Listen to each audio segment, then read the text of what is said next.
Welcome to today's reading from Brilliant as the Sun, Retelling of Srimad Bhagavatam Canto 5, the Universal Order.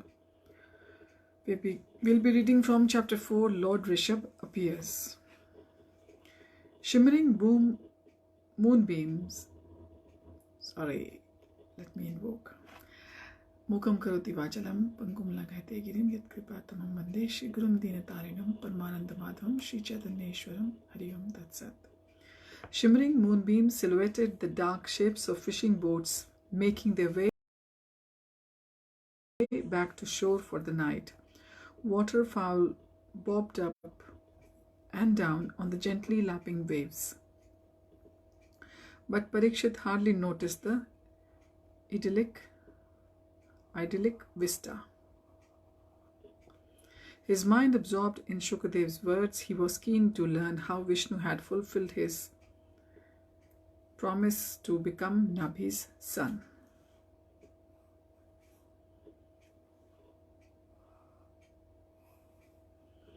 Verse 1, Shukadev said, in due course of time, Meru Devi gave birth to a child adorned with all signs of divinity. So Meru Devi, King Nabhi's wife. His limbs were perfectly formed and the soles of his feet displayed Vishnu's symbols, including a lotus, wheel, flag, thunderbolt, fish, and elephant. Goad in the way of the celestials, he grew to youthhood in a very brief time. Many sages, gods, Brahmins, and leading citizens came to offer the divine child their respects. Observing his transcendental qualities, power, and detachment, which increased day by day, they expressed their desire that he become the earth's next ruler.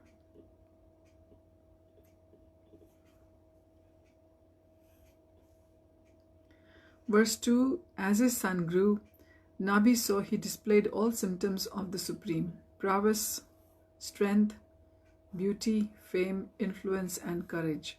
Considering him the best of human beings, the king named him Rishabha.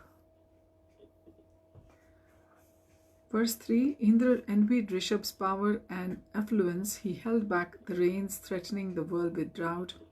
Rishabha smiled at the god's pettiness and exercised his supreme mystic power to create profuse rainfall throughout the earth. Verse 4, Nabhi was always lost in euphoric affection for his transcendental son. He would address him saying, my dear son, my darling, covered by Krishna's spiritual Yogmaya potency. He did not think of him as the supreme god, and Rishabha reciprocated like an affectionate son. Verse 5, Rishabha was popular with both the king's ministers and the people, so as Nabhi approached old age, he installed his son as the emperor. After charging some qualified, learned Brahmins to guide Rishabha in his royal duties, Nabhi went with his wife to Badrika Ashram in the Himalayas, where they worshipped Lord Narayan. They both attained spiritual perfection and entered the eternal Vaikuntha regions. Verses 6 to 7. Dear King, the ancient sages composed these verses glorifying Nabhi. Who can equal King Nabhi's achievements because of his pure bhakti? The Supreme Lord became his son. Who could worship the Brahmins better than King Nabhi? Pleased by his devotion, they showed him Lord Narayan in person by their spiritual power. Verses 8 and 9. When Nabhi retired, Rishabha became the king to give the perfect example of a ruler. In order to show others the right path, he underwent training as a celibate student at his guru school. When his education was complete, he gave his teacher gifts and then accepted life as a householder. He married a girl from the heavens named Jayanti, offered to him by Indra, and together they executed the duties of married life. According to scripture, Rishabha fathered 100 sons, each as powerful as himself. The eldest of them, Bharat, was an exalted devotee of Vishnu, who was so virtuous that the earth was named after him. Verses 10 and 11 and 12. Among Bharat's 99 younger brothers, the 9 eldest were Kushavrata, Ilavrata, Brahmavarta,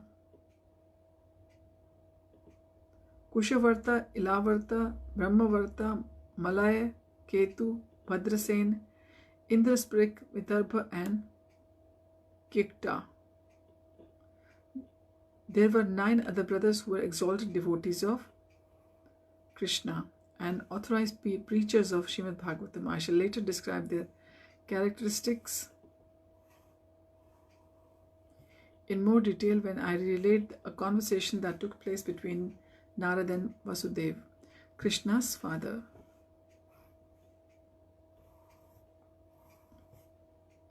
Their discussion will perfectly satisfy your mind as it is replete with Krishna's glories. Verse 13. The other 81 sons of Bharat and Jayanti, following their father's orders, became cultured Brahmins, pure in action and expert in Vedic knowledge and sacrifice. Verses 14 and 15. As Krishna's direct incarnation, Lord Rishabha was fully independent and his form was eternal, spiritual and full of bliss. He was unaffected by material miseries and detached from worldly pleasure. Seeing everyone equally, he was unhappy to see others suffer and was the well-wisher of all living beings. Although the all-perfect Supreme Lord, the controller of all, to show the right example, Varnashram Dharma, which had become neglected, following in the footsteps, his citizens were righteous and prosperous. They enjoyed good offspring, fame, worldly happiness, and at the end of their lives, they attained the spiritual world. Rishabha acted according to the principle, and whatever a leader does, ordinary people follow.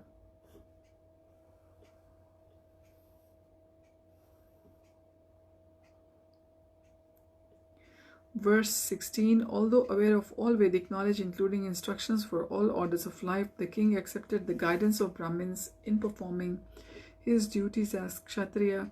They instructed him in mind and sense control, tolerance and other such things. Thus, in following the systems of Varnashram Dharma, he governed the Vaishyas and Shudras. Verses 17 and 18. King Rishabha performed 100 Vedic sacrifices for Lord Vishnu's pleasure. These were all successfully executed in holy places at the proper time, using the best ingredients by young and faithful priests. After successfully worshipping Vishnu, he offered the Lord's sacred food remnants to the gods. He supplied everyone with all the necessities of life, fully satisfied and experiencing everlasting, ever-increasing affection for their king. None of the citizens hanker for any more illusory pleasure. Verse 19. Once, while on tour with his sons, Rishabha arrived at Brahmavarta, where there was an assembly of sages. In that celestial region, beneath a canopy of blossoming trees, Rishabha and his sons sat down humbly before the sages and listened to them discuss the absolute truth. Aware of the seat of the head of the assembly, the local citizens heard word and that their emperor was to speak.